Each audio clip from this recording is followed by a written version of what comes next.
Hello, അസ്സലാമു അലൈക്കും. ഇന്ന് ഞാനൊരു സിമ്പിൾ ആയിട്ടുള്ള വെറൈറ്റി ആയിട്ടുള്ള ഒരു ഡ്രിങ്കിന്റെ റെസിപ്പിയാണ് കൊണ്ടുവന്നിട്ടുള്ളത്. നമുക്ക് വളരെ പെട്ടെന്ന് ഉണ്ടാക്കിയെടുക്കാൻ പറ്റുന്ന ഒരു ഡ്രിങ്ക് ആണ്.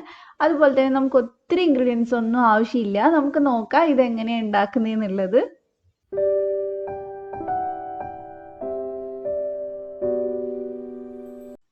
അപ്പോൾ ആദ്യം തന്നെ ഞാനിവിടെ ഒരു 1/2 ലിറ്റർ പാൽ എടുത്തിട്ടുണ്ട്. അതിനകത്തോട്ട് ഞാൻ കുറച്ച് ഗോതമ്പ് പൊടിയാണ് ചേർക്കുന്നത്, ആട്ടപ്പൊടിയാണ് ചേർക്കുന്നത്.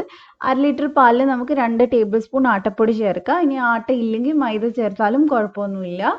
എന്നിട്ട് നമുക്കിത് നന്നായിട്ടൊന്ന് മിക്സ് ചെയ്തെടുക്കാം. നമ്മൾ തീ ഓണാക്കിയിട്ട് ചൂടാക്കിയിട്ട് ഒന്നുമില്ല, നമ്മൾ ജസ്റ്റ് പാലിനകത്തോട്ട് ഇത് മിക്സ് ചെയ്യുന്നേ ഉള്ളൂ.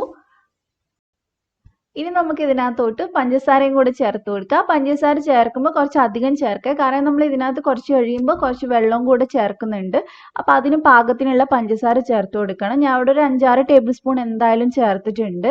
എന്നിട്ട് ജസ്റ്റ് നമുക്ക് ആ കട്ടയില്ലാതെ ഒന്ന് മിക്സ് ചെയ്തെടുത്തതിന് ശേഷം നമുക്ക് ചൂടാക്കാൻ വെച്ചാൽ മതി. അപ്പോൾ ഇത് നന്നായിട്ട് പൊടിയൊക്കെ മിക്സ് ആയിട്ടുണ്ട്, നമുക്കിത് മാറ്റി വെക്കാം.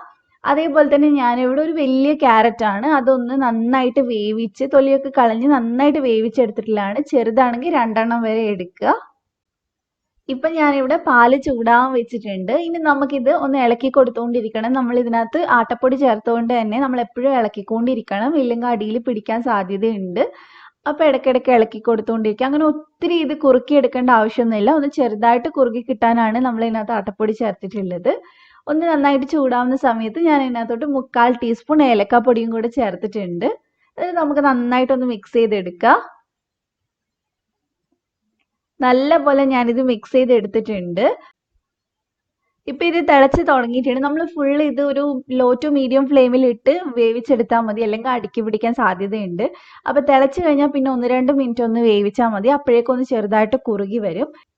അപ്പോൾ കുറുകുന്ന സമയത്താണ് പാല് നന്നായിട്ട് പതഞ്ഞ് വരിക. ആ സമയത്ത് ഞാൻ ഇതിനകത്തോട്ട് ക്യാരറ്റ് അരച്ചത് ചേർത്ത് കൊടുക്കും. നമ്മൾ നേരത്തെ വേവിച്ച് വെച്ചിട്ടുള്ള ക്യാരറ്റിൽ വേണമെങ്കിൽ മാത്രം വെള്ളം ചേർത്താൽ മതി. എന്നിട്ട് നല്ല പേസ്റ്റ് പോലെ അരച്ചിട്ട് നമുക്ക് ഇതിനകത്തോട്ട് ചേർത്ത് കൊടുക്കാം. അത് ഏകദേശം ഒരു 3-4 ടേബിൾ സ്പൂൺ ഉണ്ട് അരച്ചതിന് ശേഷം. എന്നിട്ട് നമുക്ക് നന്നായിട്ട് മിക്സ് ചെയ്തെടുക്കാം. ഇതിനങ്ങനെ ക്യാരറ്റിൻ്റെ കുത്തുന്ന ടേസ്റ്റ് ഒന്നും ഉണ്ടാവില്ല, ഒരു പ്രത്യേക ടേസ്റ്റാണ് ഇത് കുടിക്കാനായിട്ട്. അപ്പോൾ നമുക്ക് നന്നായിട്ട് മിക്സ് ചെയ്തെടുക്കാം. ഇനി നമുക്ക് ഈ ക്യാരറ്റിൻ്റെ ആ ഒരു സ്മെല്ലൊക്കെ ഒന്ന് പോവാൻ വേണ്ടിയിട്ട് നമുക്കൊരു 1-2 മിനിറ്റും കൂടെ ലോ ഫ്ലെയിമിൽ ഒന്ന് വേവിച്ചെടുക്കാം. ഈ പാത്രത്തിന്റെ സൈഡിൽ പറ്റി പിടിച്ചതൊക്കെ ഒന്ന് ഇളക്കിയിട്ട് കൊടുക്കുക, കാരണം അത് നല്ല ക്രീമി ആയിട്ട് നമുക്ക് കിട്ടണമെങ്കിൽ അങ്ങനെ ചെയ്യണം. അപ്പോൾ ഇത് ക്യാരറ്റ് ഇവിടെ അത്യാവശ്യം വെന്തിട്ടുണ്ട്. ഇനി നമുക്കിത് തീ അങ്ങ് ഓഫ് ചെയ്യാം. ഇത്രയേ ഉള്ളൂ. തീ ഓഫ് ചെയ്തിട്ട് നല്ലപോലെ ചൂടാറാൻ വെക്കണം. അതിനുശേഷം നമുക്കൊരു 2-3 മണിക്കൂർ ഒന്ന് ഫ്രിഡ്ജിൽ എടുത്ത് വെക്കാം. നല്ലപോലെ തണുത്തതിന് ശേഷം വേണം നമ്മൾ ഇനി ഇത് എടുക്കാനായിട്ട്. അപ്പോൾ അതേ ഞാൻ 2-3 മണിക്കൂർ ഫ്രിഡ്ജിൽ വെച്ചെടുത്തിട്ടുണ്ട്. നല്ല കട്ടിയാണ് ഇത് ഇരിക്കണത്. നമുക്ക് ഇത്രയും കട്ടിയിൽ വേണമെങ്കിൽ കുടിക്കാം, കുഴപ്പമില്ല. പക്ഷെ അതിനേക്കാളും നല്ലത് കുറച്ച് ഐസ് ക്യൂബ്സ് ഒക്കെ ഇട്ട് കുറച്ച് നേർമയായിട്ട് കുടിക്കുന്നതാണ്. കുറച്ച് വലിച്ച് കുടിക്കാനല്ലേ നോമ്പിന് നല്ലത്. അപ്പം അങ്ങനെ നമുക്ക് ചെയ്യാം. അപ്പോൾ ഇതിനകത്തോട്ട് ഞാൻ കുറച്ച് ഐസ് ക്യൂബ്സ് ചേർത്ത് കൊടുക്കുന്നുണ്ട്. അതേപോലെ തന്നെ ഞാൻ 1 കപ്പ് നല്ല തണുത്ത വെള്ളം ഒഴിച്ചു കൊടുക്കുന്നുണ്ട്. അതിന് നമുക്ക് നന്നായിട്ട് മിക്സ് ചെയ്തെടുക്കാം. എത്ര കട്ടി വേണോ അത് നിങ്ങൾ വെള്ളം ചേർക്കുന്ന സമയത്ത് നോക്കിയിട്ട് ചെയ്താൽ മതി. അപ്പോൾ ഈ വെള്ളത്തിനും കൂടിയുള്ള പഞ്ചസാരയാണ് ഞാൻ ആദ്യമേ ഇടാൻ പറഞ്ഞിട്ടുള്ളത്. പിന്നെ ഇത് ചൂടോടെ കുടിക്കാനാണെങ്കിലും നല്ല ടേസ്റ്റ് തന്നെയാണ്. അങ്ങനെ ഒന്ന് ട്രൈ ചെയ്ത് നോക്കുക. അപ്പോൾ ഞാൻ ഇച്ചിരിയും കൂടെ വെള്ളം ചേർത്തിട്ടുണ്ട്. ഞാൻ ഇതിൽ വേറെ ഒന്നും ചേർക്കുന്നില്ല. നിങ്ങൾക്ക് വേണമെങ്കിൽ അനാറ് ചേർത്ത് കൊടുക്കാം, അതുപോലെ തന്നെ കസ്കസ് കുതിർത്തിയതൊക്കെ ചേർത്ത് കൊടുക്കാം. ഞാൻ ഒന്നും ചേർക്കുന്നില്ല, സിമ്പിളായിട്ടാണ് ഞാൻ ഉണ്ടാക്കിയിട്ടുള്ളത്. ഇത് കുടിക്കാൻ നല്ല ടേസ്റ്റാണ്. നിങ്ങൾ ട്രൈ ചെയ്ത് നോക്കി, എന്തായാലും ഇഷ്ടമാവും. നമ്മുടെ ഒരു ഫാലൂദൻ്റെയൊക്കെ ഒരു സ്റ്റൈലാണിത്, പക്ഷേ ടേസ്റ്റ് വ്യത്യാസമുണ്ട്. അപ്പോൾ എല്ലാവരും ഒന്ന് ട്രൈ ചെയ്ത് നോക്കുക.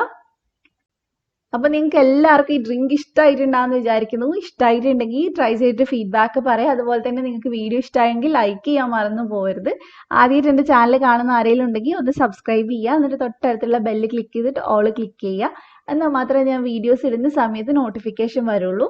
അപ്പോൾ ഇതേപോലെ തന്നെ നല്ല കിടുക്ക റെസിപ്പി ആയിട്ട് ഇൻഷാ അല്ലാഹ് നമുക്ക് വീണ്ടും കാണാം. Thank you for watching.